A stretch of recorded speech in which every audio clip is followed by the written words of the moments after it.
12 ফেব্রুয়ারি 2026 আমাদের টোটাল 12 দিনের পরীক্ষা। তো আজকে প্রথম দিনের পরীক্ষা আমাদের হচ্ছে প্রথম পত্র, মানে ফার্স্ট ল্যাঙ্গুয়েজ মানে সেটা বাংলা হতে পারে, ইংলিশ হতে পারে, বা যে কোনো সাবজেক্ট, হিন্দি হতে পারে, সবই। তো মূল যেটা পরীক্ষা ছিল সেটা হচ্ছে সেমিস্টার 4 আন্ডার আমাদের সেমিস্টার সিস্টেম।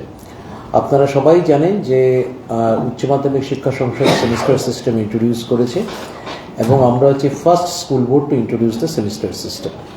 তো সেমিস্টার সিস্টেম এই প্রথম পরীক্ষা হচ্ছে ভারতবর্ষে। তো সেটা তার ফাইনাল পরীক্ষা সেমিস্টার 4। আজকে তার প্রথম পত্রের ফার্স্ট ল্যাঙ্গুয়েজের পরীক্ষা হলো, এবং পরীক্ষা খুব সুন্দরভাবে হয়েছে। সেমিস্টার 4-এর সময় ছিল 10টা থেকে 12টা, সেটা একদম 12টার সময় খুব সুন্দরভাবে শেষ হয়েছে। তা কোনো অপ্রীতিকর ঘটনা, কোয়েশ্চেন পেপার শর্ট হওয়া বা ইত্যাদি কোনো ঘটনারই কিন্তু কোনো খবর নেই। তার সাথে প্যারালালি হয়েছিল হচ্ছে অ্যানুয়াল সিস্টেম ওল্ড, যারা 2025-এর উচ্চ মাধ্যমিক পরীক্ষা বা তার পূর্বতন কোনো পরীক্ষা যারা পাশ করতে পারেননি, তারা অ্যাজ কন্টিনিউইং বা স্পেশাল ক্যান্ডিডেট হিসেবে পরীক্ষা দিয়েছেন। সেই পরীক্ষা 3 ঘন্টা 15 মিনিটের পরীক্ষা, 10টা থেকে 1টা 15 পর্যন্ত, সেটাও খুব সুন্দরভাবে হয়েছে। তারপর সেমিস্টার 3 সাপ্লিমেন্টারি দুপুর 1টা থেকে 2টা 15 পর্যন্ত চলেছে, 1 ঘন্টা 15 মিনিটের পরীক্ষা। সেটাও সবকটা পরীক্ষাই খুব নিখুঁতভাবে ভালোভাবে সম্পন্ন হয়েছে। কোথাও কোনো সমস্যার খবর নেই, শুধু একটি মাত্র মোবাইল কেস রিপোর্টেড হয়েছে, সেটা পূর্ব বর্ধমানের মন্তেশ্বর এরিয়াতে। সেটা হচ্ছে মালডাঙ্গা RM ইনস্টিটিউশনের একটি স্টুডেন্ট, যার সিট পড়েছিল সতী কৃষ্ণমণি গার্লস হাই স্কুলে একটি স্টুডেন্ট, তার নাম বলছি না, সে মোবাইল সহ ঢুকেছিল এবং আলটিমেটলি ধরা পড়েছে। ফলে তার মোবাইল বাজেয়াপ্ত করা হয়েছে, এবং তার কিন্তু সেমিস্টার 4 তার এনরোলমেন্ট ক্যান্সেল করা হয়েছে। সে কিন্তু আজকে প্রথম পত্রে মানে ফার্স্ট ডেতে ধরা পড়েছে, কিন্তু সে আর কোনো পরীক্ষাতেই বসতে পারবে না। তাকে আবার সামনের বছর তাকে মানে নেক্সট যখন হবে পরীক্ষা সেমিস্টার 4, তাকে সাপ্লিমেন্টারি মাধ্যমে সবকটা সাবজেক্টকে ক্লিয়ার করতে হবে। আমাদের মোবাইলের ব্যাপারে আমাদের খুবই স্ট্রিক্ট একটা স্ট্যান্ড আমরা নিচ্ছি, সবসময় গত কয়েকটি পরীক্ষা ধরেই নিয়ে যাচ্ছি। এবারেও তার কোনো ব্যতিক্রম হবে না, কারণ আমরা সবসময় চাই যে সবাই পরীক্ষাটা পরীক্ষার মতন দিক। তো সেই একটি মাত্র কেস ধরা পড়েছে। আর ওভারঅল অ্যাটেন্ডেন্সের রিপোর্ট অ্যাজ অফ নাও খুবই ভালো। অ্যাপ্রক্সিমেটলি 1% মতো অ্যাবসেন্ট রয়েছে, 99% প্রেজেন্ট রয়েছে। তো এটা খুবই ভালো ফিগার। মানে এটা সবাই এখনও রিপোর্ট করেননি, এখনও মানে আমাদের সবাই তারা অনলাইন পোর্টালে রিপোর্ট করতে পারেননি, কিন্তু এখনও অবধি যা রিপোর্টিং হয়েছে তার ভিত্তিতে বলতে পারি মানে এটা অ্যাকচুয়ালি লেস দেন 1%। তা আমি 1%ই বললাম একটু আপার সাইডে রেখে। অ্যাকচুয়ালি অ্যাজ অফ নাও যা ফিগার আছে দ্যাট ইজ লেস দেন 1%। ফলে প্রেজেন্টের হারও খুবই ভালো। ফলে সব দিক থেকেই সব ঠিক আছে, কোথাও কোনো সমস্যা নেই, এবং পরীক্ষাও খুব ভালোভাবে হয়েছে। কোনো ভেন্যুতে প্রশ্ন শর্ট পড়া বা এই জাতীয় কোনো কেস হয়নি। জেল থেকে পরীক্ষা দিচ্ছে এরকম কোনো ঘটনা কোনো নেই, একটাও রিপোর্টেড নয়। 10 জন সিক ক্যান্ডিডেট পরীক্ষা দিয়েছে অসুস্থ অবস্থায়, তারা পরীক্ষা দিচ্ছে, হয়তো ডিফারেন্ট হসপিটাল বা মেডিকেল ফেসিলিটিস থেকে পরীক্ষা দিয়েছে। অ্যাক্সিডেন্ট কোনো ঘটনা হয়েছে এরকম কোনো খবর নেই, কিন্তু হ্যাঁ অসুস্থ অবস্থায় পরীক্ষা দিয়েছে। কোনো মিসঅ্যাপ হয়েছে এরকমও কিন্তু কোনো ঘটনার কোনো খবর নেই। যেমন গতবার একটি ঘটনা ঘটেছিল, একটি দুর্ঘটনাজনিত ঘটনা হয়েছিল, কিন্তু এবারে কোনো রকম আপাতত কোনো খবর নেই। এটুকুই বলার। এমনি পরীক্ষা খুব ভালোভাবেই হয়েছে। প্রথম দিনের পরীক্ষা আমরা খুবই খুশি, এভরিথিং ইজ পারফেক্ট। আপনারা প্রত্যেকটি স্কুলে ডিটেক্টর ব্যবহার করছেন, মেটাল ডিটেক্টর, দেহ তল্লাশি দাও, কি করে মোবাইল নিয়ে ঢুকলো? মানে কোথাও কি একটা গাফিলতি ছিল? মানে মোবাইল নিয়ে অ্যাকচুয়ালি ঢোকারই কথা নয়, যদি অবভিয়াসলি এটা খুব স্বাভাবিক ঘটনা। আজকে যদি মানে কমপ্লিট মানে যেভাবে ফ্রিস্কিং হওয়া উচিত, আজকে এয়ারপোর্টে যেভাবে ফ্রিস্কিং হয়, সেখানে কি কেউ জাস্ট মোবাইল নিয়ে ঢুকতে পারবে? ডেফিনেটলি সম্ভব নয়।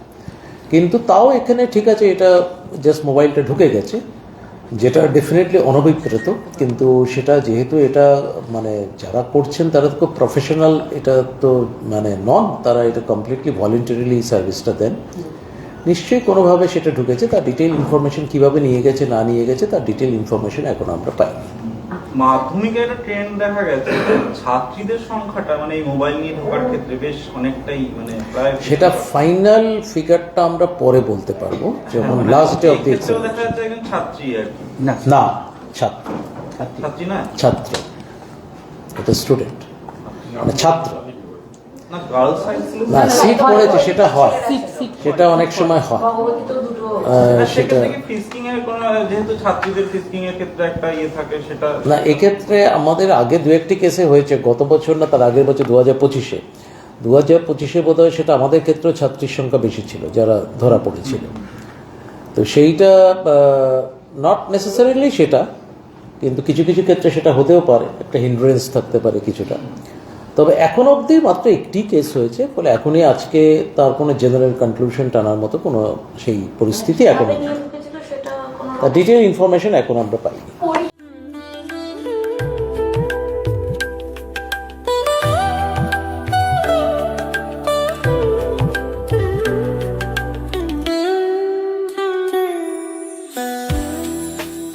আমাদের সব থেকে মানে এখানে আশেপাশে দেখছি একটু খাবার একটু অসুবিধা হচ্ছিল, তো আমি দেখলাম কি এখানে একটা ছোট্ট একটা চায়ের দোকান করব। তারপরে চায়ের দোকান থেকে ভাবছি ছোট একটা ধাবা করে দিই।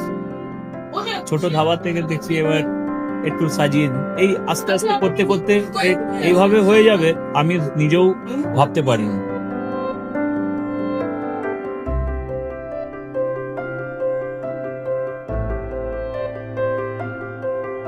ব্যবহারের জন্য আমাদের এখানে কার পার্কিং থেকে নিয়ে গেস্ট খাবার থেকে নিয়ে বাড়ি, এরকম কিছু ব্যাপার যদি থাকে তো মানুষকে বাড়িতে আমরা সার্ভিস দিতে পারবো, এইভাবেও আমরা চেষ্টা করব।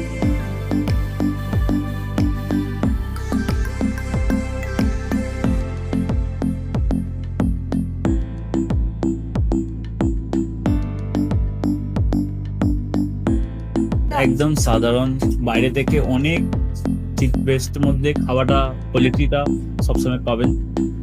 একবার আমি মানুষকে একবারই বলবো কি একবার আমাদের কাছে এসে একবার টেস্ট করে যাবেন।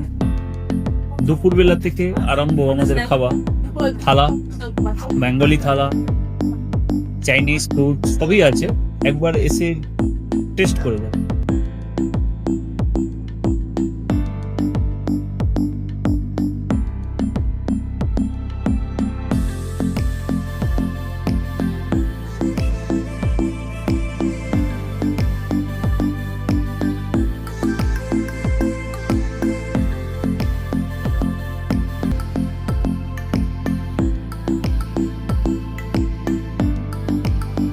আপনার চ্যানেলের মাধ্যমে বলি একবার আসুন কেশরী ধাবাতে দেখেন। আমার নাম রঞ্জন কেশরী।